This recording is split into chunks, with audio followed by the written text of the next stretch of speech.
Bapa, kami mengucap syukur untuk semua yang Tuhan anugerahkan, sehingga hari ini kami terus dapat memuliakan nama Tuhan. Sekarang kami ingin merenungkan firman-Mu dan juga ingin melayani Tuhan dengan doa. Urapi kami semua, sehingga semua yang kami kerjakan menjadikan nama Tuhan dimuliakan, kami semua diberkati. Terima kasih Bapa di surga. Dalam nama Tuhan Yesus Kristus kami berdoa. Haleluya. Amin. Selamat malam Bapak Ibu Saudara yang sudah bersama dengan kami ada di sini untuk merenungkan firman Tuhan dan juga melayani Tuhan dengan doa. Nah, Saudara, di dalam doa malam kita secara khusus merenungkan kitab Amsal ya. Dan sekarang sudah sampai di Amsal pasal 14 ayat 12. Ini bagian yang ke-21. Jadi Amsal pasal 14 ayat 12 itu bagi kami, bagi kita jadi ayat yang istimewa karena satu ayat ini, satu bagian firman Tuhan ini kita renungkan dengan judul yang sama, yaitu pergumulan mencari kebenaran.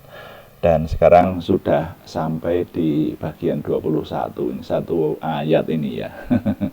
Nah, mari kita kembali merenungkan. Kita baca dulu Amsal pasal 14 ayat 12 ya. Firman Tuhan berkata, ada jalan yang disangka orang lurus, tapi ujungnya menuju maut. Nah, inilah yang kemudian mendorong kita untuk merenungkan satu topik ini, yaitu ada jalan yang disangka orang lurus tapi ujungnya menuju maut. Nah, kita tidak mau supaya kita ini dalam hidup keimanan kita jangan sampai kita keliru menyembah yang dikira jalan yang lurus, tapi ternyata ujungnya menuju maut itu, saudara ya. Nah, kita sudah mulai dari bagian yang pertama dulu. Kita sudah merenungkan, kalau begitu jalan yang lurus itu yang mana? Karena di dunia ini ada banyak jalan. Sekali lagi ya, kita selalu mengingat-ingat ya, supaya saudara yang menyusul nanti saudara juga paham bahwa dasar pergumulan kita ini didasari bahwa di dunia ini ada banyak konsep tentang Tuhan, banyak konsep tentang Yang Maha Kuasa, banyak konsep tentang keselamatan. Nah, itu diikuti oleh banyak orang. Ada yang miliatan orang ikut keyakinan-keyakinan tertentu yang berbeda-beda. Padahal ketika kita renungkan antara keberadaan Tuhan yang satu dengan Tuhan yang lain, itu beda. Ada keyakinan yang mengatakan bahwa Tuhan itu hanya satu, tapi ada yang mengatakan ada tiga, bahkan lebih. Nah, terus yang benar yang mana?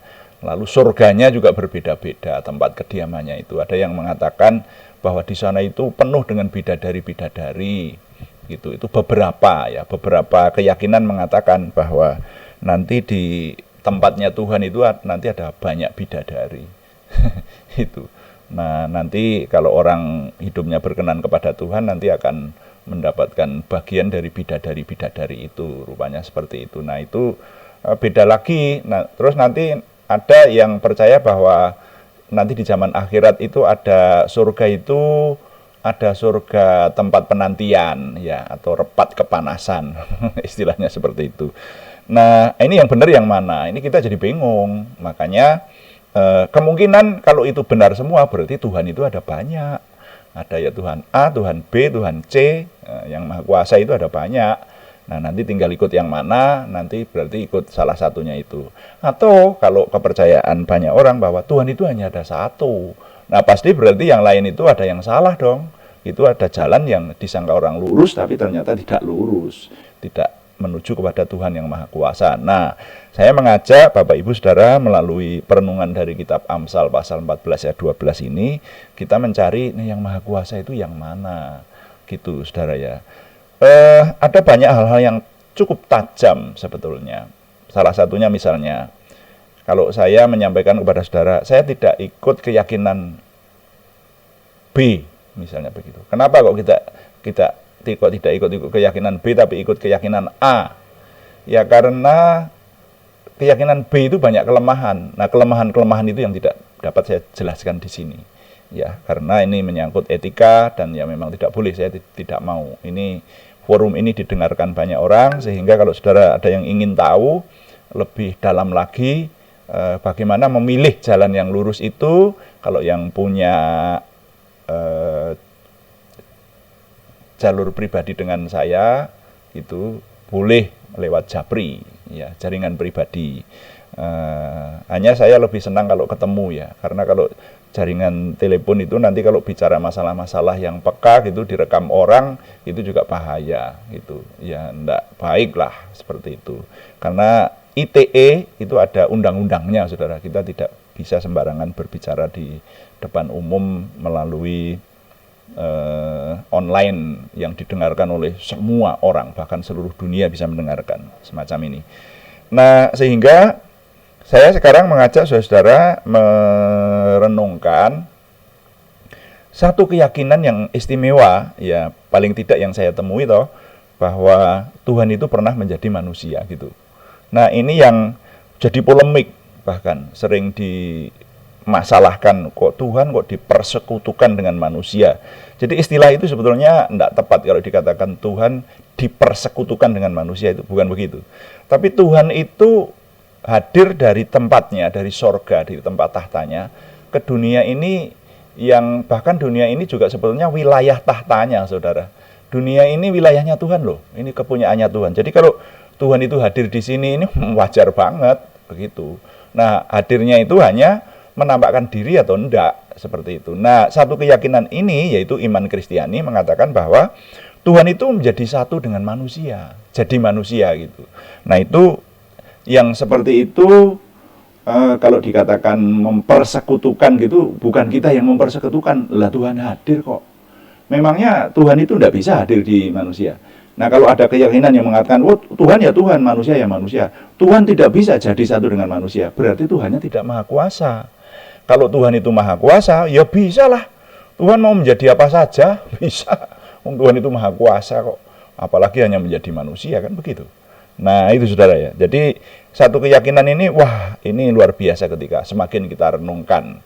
Nah, keyakinan Kristiani mengatakan bahwa Tuhan itu menjadi manusia. Namanya Yesus Kristus. Gitu. Nah, ini yang waktu saya belum ikut keyakinan ini, saya mengkritisi, banget saya mengkritisi. Wah, soalnya ada jalan yang disangka orang lurus tapi ujungnya menuju maut deh. Nanti kalau sudah yakin banget, wah ini yang masuk surga, ternyata bukan gitu. Wah, kan sudah tidak bisa balik ke bumi lagi nanti di zaman akhirat itu. Nah, sekarang ini yang harus kritis untuk itu, bukan asal. Kalau kita ini fanatik, yang namanya fanatik itu pegang satu sudah, benar atau salah ini dikatakan yang benar begitu.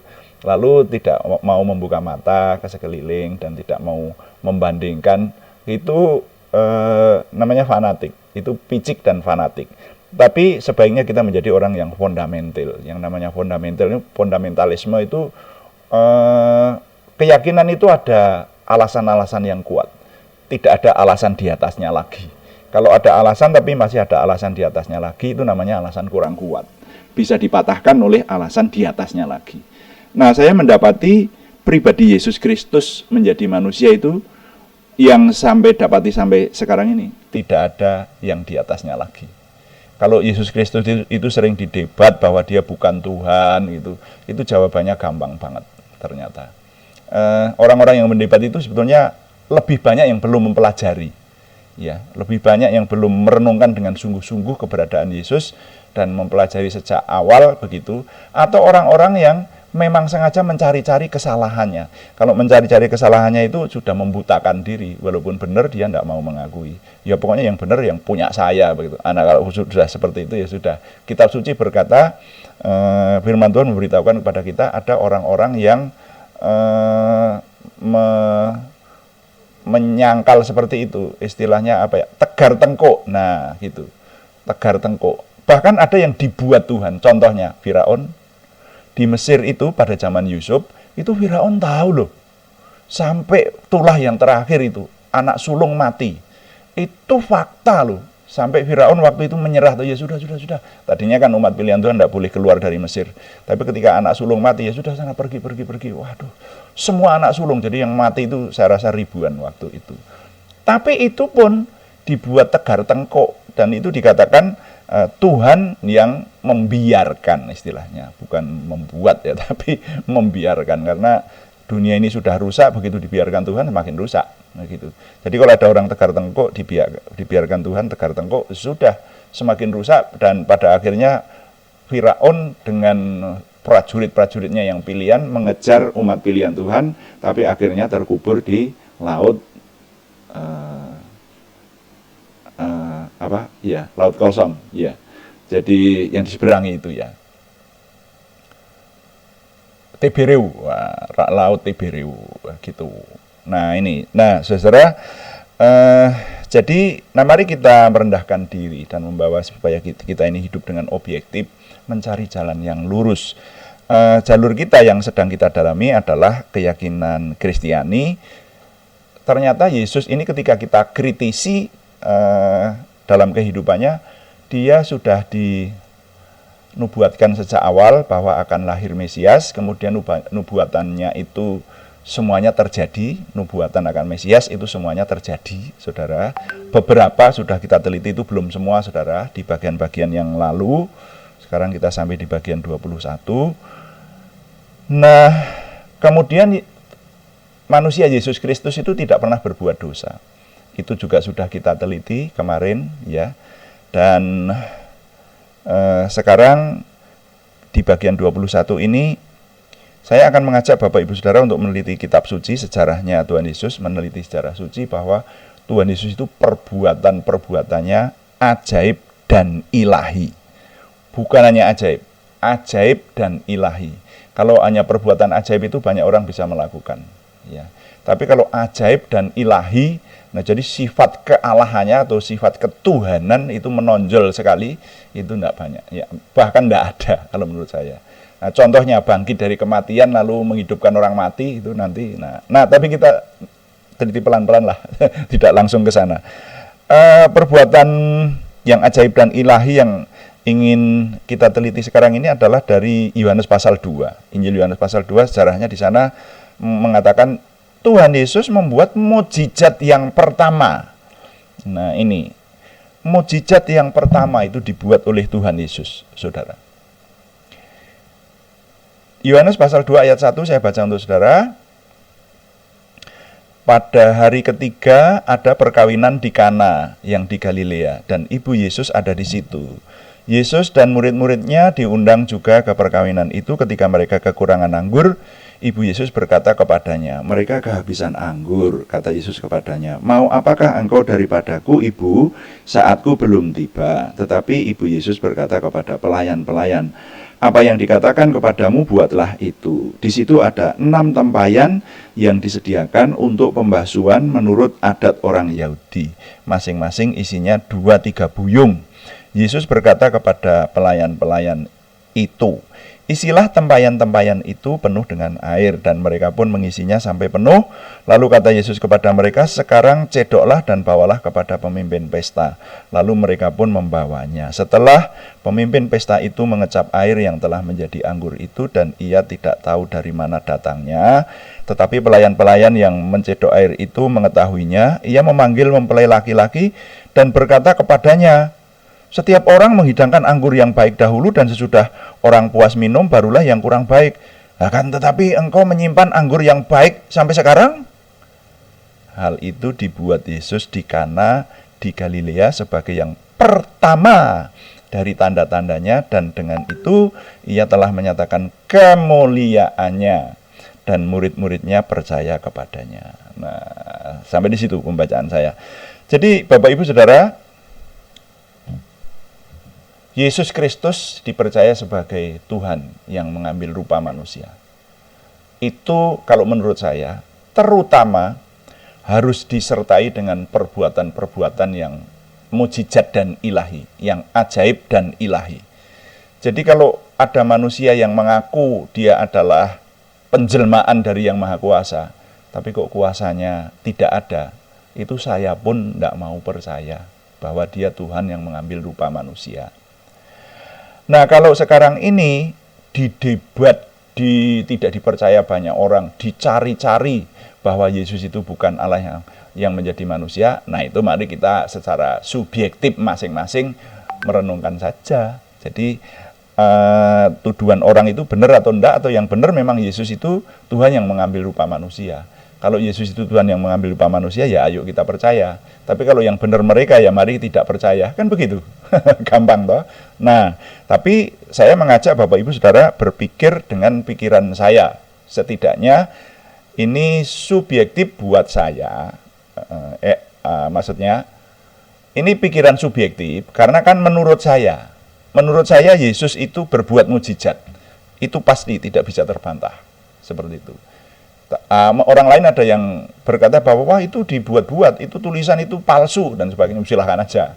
Tapi saya punya keyakinan dan saya bisa membuktikan sesuai dengan akal pikiran saya bahwa tulisan itu tidak palsu. Tulisan itu asli. Sejarah suci itu dijaga sedemikian rupa oleh keturunan Abraham.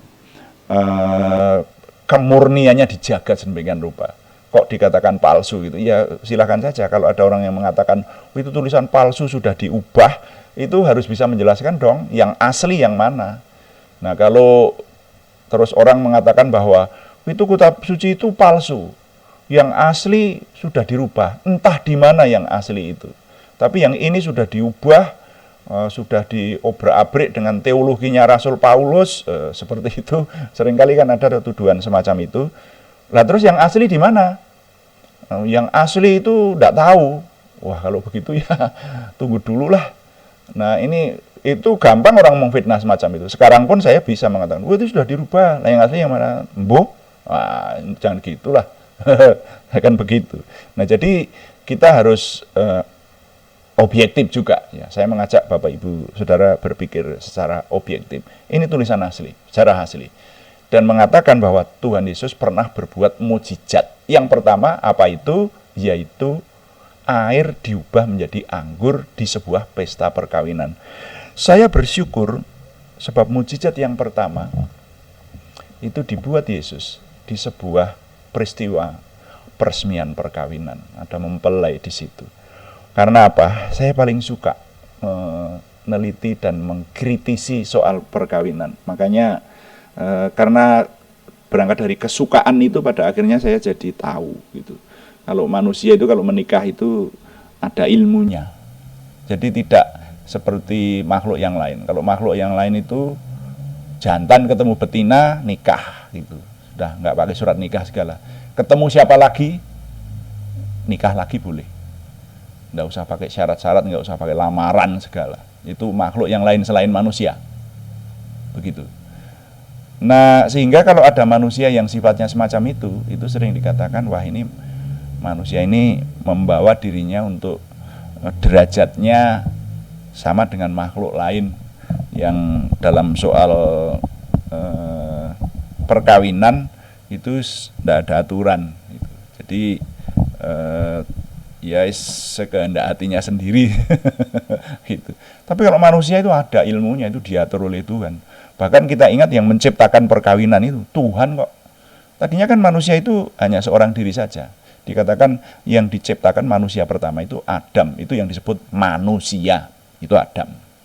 Makanya di kitab Kejadian pasal-pasal awal itu kalau di situ ada kata manusia, yang dimaksud Adam. Tapi Tuhan berkata, tidak baik kalau manusia itu seorang diri saja. Aku akan menciptakan penolong yang sepadan baginya.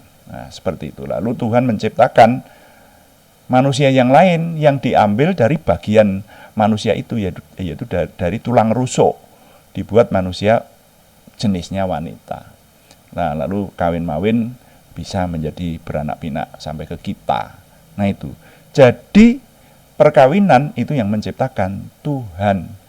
Tuhan menciptakan makhluk baru yang bahkan lekuk-lekuk tubuhnya, bentuknya itu nanti bisa menyatu dalam satu kesatuan yang disebut satu daging, yang disebut kawin gitu saudara ya. Nah, kalau perkawinannya itu seperti hewan, itu bukan makhluk yang memiliki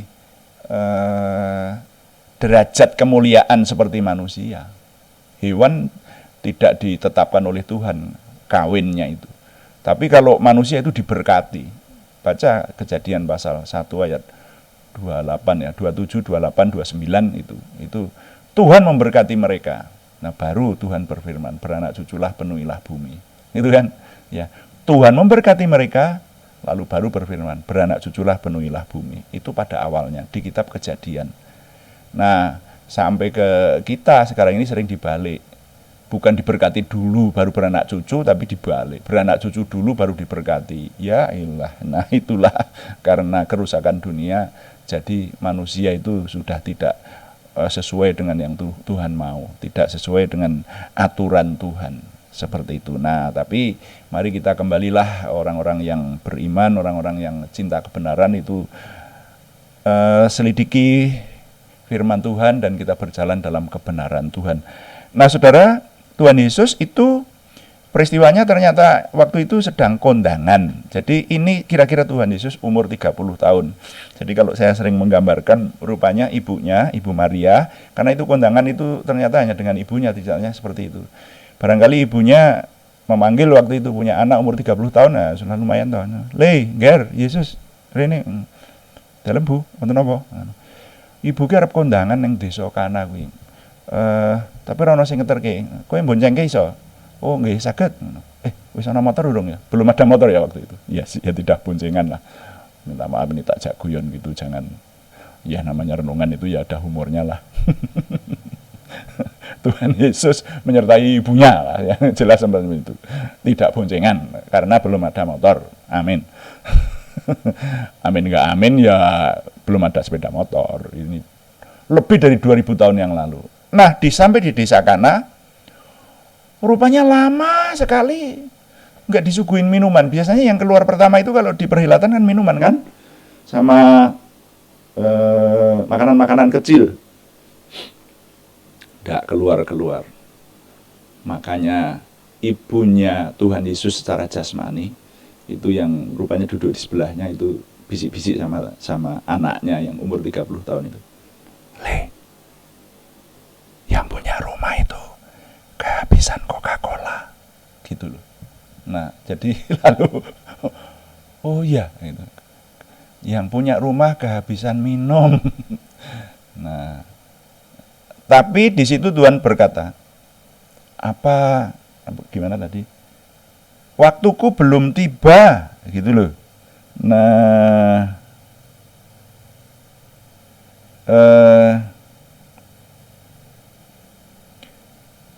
mau apakah engkau daripadaku, ibu, saatku belum tiba? Dia bilang begitu. Jadi ketika dibisiki ibunya, dia berkata, mau apa engkau daripadaku, ibu? Waktuku belum tiba. Itu.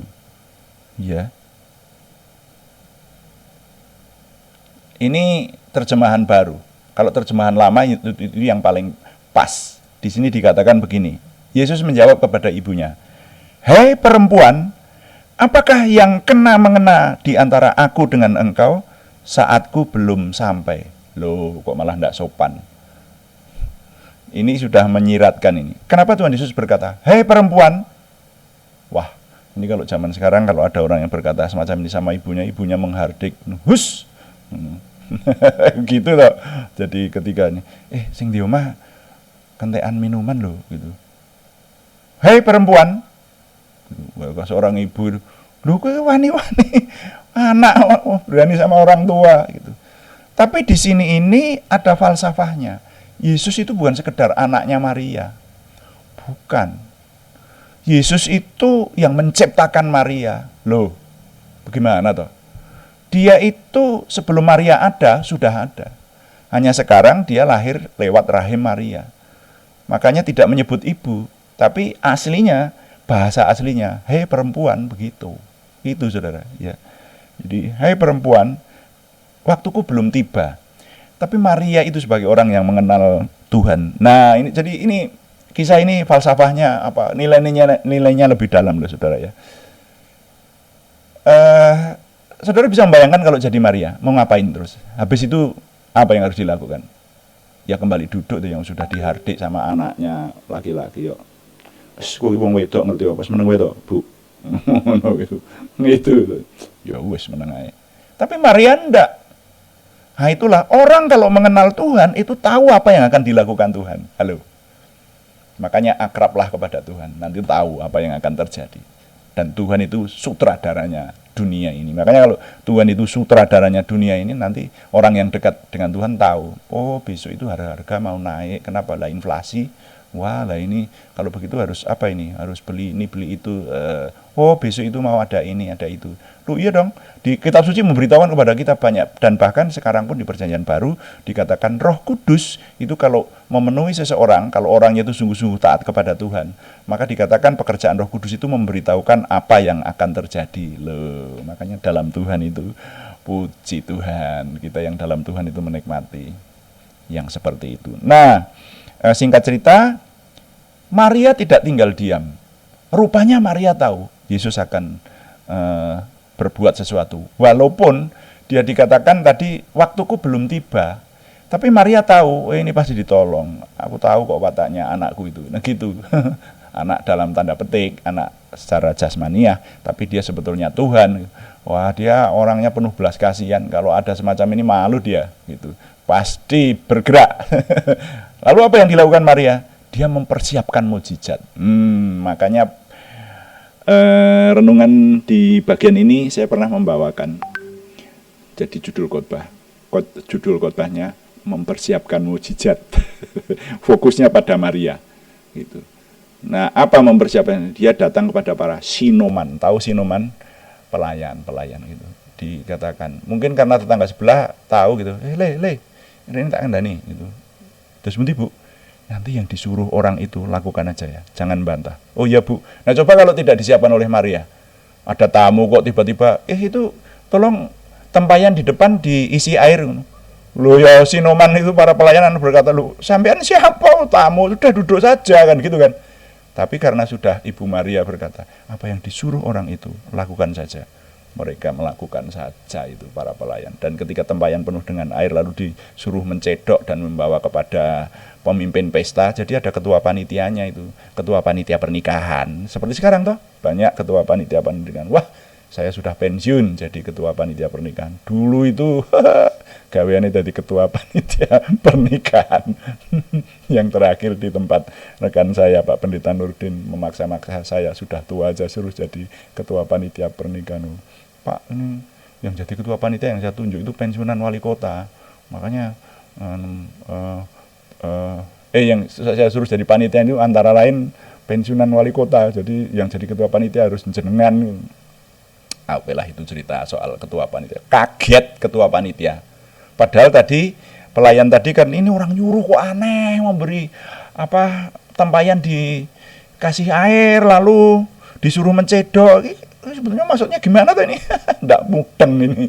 Tapi ketika pemimpin pesta merasakan hal itu, marah sama mempelai pria. Lalu dia berkata, mempelai, ini gimana kamu itu? Ini anggur terbaik kok malah disimpan dulu nih, harusnya ini yang pertama dikeluarkan. Lah kok malah disimpan dulu nih, gimana? Wah, pengantin malah bengong. Maksudnya disimpan di mana? Baru para pelayan, oh ini tidak disimpan kok Pak Ketua Panitia. Ini orang itu jadi anggur tuh sekarang. Wow, jadi anggur, geger lah. Wah, sampah, sesek itu saudara ya. Geger seluruh pesta kan. Wah, anggur, sekarang minum anggur buatan orang dari Nazaret. Nah, itu Yesus membuat mukjizat. Ini baru pertama, besok kita akan sambung lagi. Salah satu bukti bahwa Yesus itu adalah Tuhan yang mengambil rupa manusia karena dia mampu membuat mukjizat. Saya percaya Yesus adalah Tuhan yang mengambil rupa manusia karena Yesus banyak membuat mukjizat. Habis ini kita sambung ya. Tapi untuk kali ini di doa malam ini dulu saudara renungkan. Ini yang pertama dibuat Tuhan Yesus dan nanti akan disambung mukjizat berikutnya. Tuhan kita yang menjadi manusia itu tidak terbantah. Tuhan dipuji. Amin. Mari kita menaikkan doa syafaat. Kita melayani Tuhan dengan doa dan katakan dulu, Yesus lebih besar. Haleluya. Tadi ketinggian ya.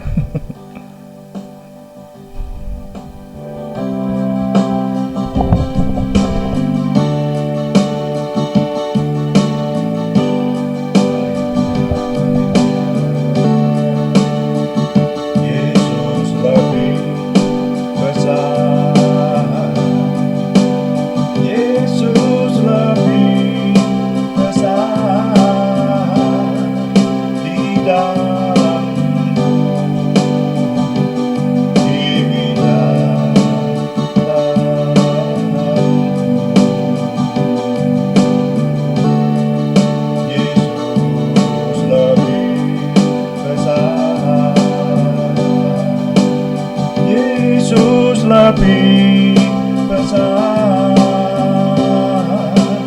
di dalamku selama-lamanya.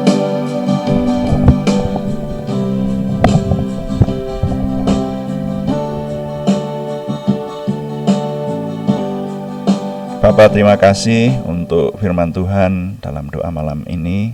Kami mengucap syukur, sekarang kami menyerahkan kepada Tuhan. Kami menyerahkan doa kami melayani Tuhan dengan doa. Kami berdoa syafaat untuk situasi dunia yang masih merasakan situasi khusus pandemi COVID-19. Kami mohon Tuhan yang segera memberikan pemulihan. Terima kasih di tengah bangsa dan negara kami semakin terasa bahwa kami bisa mengatasinya. Sekarang kami mohon kekuatan dari Tuhan. Semua kami imunitas meningkat sehingga kami dapat mengatasi semua hal yang harus kami atasi. Terima kasih Bapak. Sekarang kami berdoa untuk nama-nama yang akan kami panjatkan yang membutuhkan kesembuhan dari Tuhan. Kami mohon Dan kami berseru dalam nama Tuhan Yesus Kristus, Yeshua HaMasiah. Tuhan memberikan kesempurnaan kesembuhan kepada saudara kami Aryati Wirawan, saudara kami Arni Setiawati, saudara kami Budi Suswanti, saudara kami Yohanes Sutarman, semuanya di Purwodadi. Tuhan memberikan kesempurnaan kesembuhan kepada saudara kami Endah Rukmadi, saudara kami Anak Alek Giovanni Wibowo, semuanya di Salatiga. Saudara kami Kristiningsih Joko Widodo, saudara kami Sugiem Joyo Suwarno, semuanya di Yogyakarta. Saudara kami Siti Rondiah, saudara kami Cahyani Bagiawati, semuanya di Semarang. Mohon Tuhan yang memberikan kesempurnaan kesembuhan kepada mereka dalam nama Tuhan Yesus Kristus, Yeshua HaMasiah Tuhan kami. Kami juga mohon Tuhan memberikan jawaban doa kepada pergumulan-pergumulan selain kesembuhan, yaitu pergumulan dari saudara kami Sri Purwati di Penawangan, saudara kami Yohana Asri Sabtorini di Kediri. Tuhan memberikan jalan keluar, terobosan baru sehingga pertolongan Tuhan nyata. Terima kasih Bapa di surga, semua yang kami kerjakan mohon Tuhan yang menolong kami dapat menyempurnakannya oleh anugerah dan kekuatan dari Tuhan. Sehingga yang kami kerjakan ini pelayanan baik onsite maupun online, Tuhan memberkati segala sesuatunya semakin sempurna. Sehingga Tuhan semakin dimuliakan, kami semakin diberkati. Kami mengucap syukur setiap hari Tuhan membawa kami semakin memiliki pengenalan akan Tuhan lebih lagi, semakin memiliki percaya diri, semakin memiliki optimisme, antusiasme, semangat, dan bergairah menyambut masa depan kami yang penuh dengan kemenangan bersama dengan Tuhan. Terima kasih Bapa. Jadikan kami semakin karib dengan Tuhan sehingga kami mengerti kehendak Tuhan, bahkan hal-hal yang akan datang, sehingga hidup kami ada dalam sikap semeleh dan damai sejahtera dari Tuhan. Terima kasih Bapa. Kami mohon Tuhan yang menyempurnakan doa kami oleh pertolongan dan pimpinan Roh Kudus. Semuanya kami persembahkan dengan mantap percaya dalam nama Tuhan Yesus Kristus Juru Selamat kami. Haleluya. Amin. Demikian doa malam hari ini saudara sekalian. Terima kasih pada semua yang sudah mendukung. Terima kasih kepada yang senantiasa mendukung dengan dukungan berbagai hal. Dengan saudara hadir di sini, masuk di mekanisme chatting aja sudah mendukung semangat kami. Kami tahu Anda ada di kota mana, namanya siapa gitu. Lalu bersama-sama dengan kita di sini. Nah, puji Tuhan, semakin banyak yang diberkati, semakin banyak yang mendukung. Makanya bagikan kepada teman-teman lain, buat link, bagikan ke teman lain gitu saudara ya, supaya juga beri dukungan dengan subscribe, like, komen, dan share. Lebih banyak lagi yang diberkati, lebih banyak lagi yang menyembah Tuhan bersama dengan kita. Selamat malam, Tuhan memberkati. Amin.